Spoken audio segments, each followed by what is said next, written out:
విను నా ప్రియమైన బిడ్డా, నీవు నన్ను నమ్ముతున్నానని చెప్తున్నావు, నన్ను ప్రేమిస్తున్నానని అంటున్నావు, నా కృపను స్వీకరించానని సాక్ష్యం చెప్తున్నావు.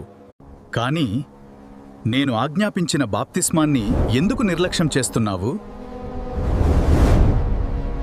నేను యోర్దాను నదిలో బాప్తిస్మం పొందాను. పాపం లేనివాడినైనా నీకు మార్గం చూపుటకే చేశాను. చాలామంది దీనిని చిన్న విషయమని చూస్తారు. కొంతమంది తర్వాత తీసుకుంటానంటారు. ఇంకొంతమంది మనసులో నమ్మితే చాలు అంటారు. కాని నా బిడ్డ, బాప్తిస్మం కేవలం నీటిలో దిగడం కాదు.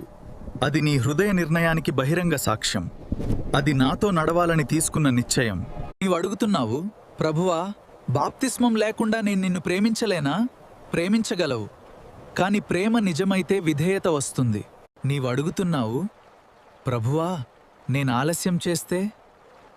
నేను అడుగుతున్నాను, ఎందుకు ఆలస్యం? జనమేమంటారనే భయమా? కుటుంబం అంగీకరించదనే ఆందోళన? లేదా ఇంకా లోకాన్ని విడిచిపెట్టలేకపోతున్నావా? నా బిడ్డా, నేను నీకోసం సిలువను ఆలస్యం చేయలేదు, నీకోసం బాధను తప్పించుకోలేదు, నీకోసం నా రక్తాన్ని ఆపలేదు. అయితే నీవు నా నామమున నిలబడటానికి ఎందుకు వెనుకడుగు వేస్తున్నావు? బాప్తిస్మం నీ రక్షణను కొనదు. నా రక్తమే నిన్ను రక్షిస్తుంది. కాని బాప్తిస్మం చెప్తుంది, నేనిప్పుడు యేసుకే చెందాను. నా పాత జీవితం ముగిసింది. నేను క్రీస్తుతో కలిసి కొత్త జీవితం మొదలుపెట్టాను. నీటిలో దిగినప్పుడు పాత మనిషిని పాతిపెడుతున్నావు. పైకి వచ్చినప్పుడు కొత్త సృష్టిగా లేస్తున్నావు.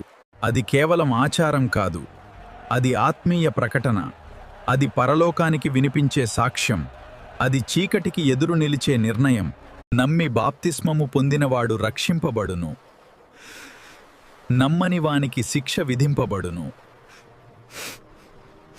నా ప్రియమైన బిడ్డా, నీవు నన్ను నిజంగా ప్రేమిస్తే నా మాటను తేలికగా చూడకు. ఆలస్యం చేయకు, సాకులు చెప్పకు, భయంతో వెనక్కి తగ్గకు. ఈరోజే రా, విధేయతలో అడుగువేయి. నీ విశ్వాసాన్ని దాచుకోకు. నీటిలో పాత మనిషిని విడిచి నాతో కొత్త జీవితంలో నడువు. నీవు బాప్తిస్మం తీసుకోవాలని నిర్ణయించుకున్నావంటే నేను సిద్ధం అని కామెంట్ చేయి.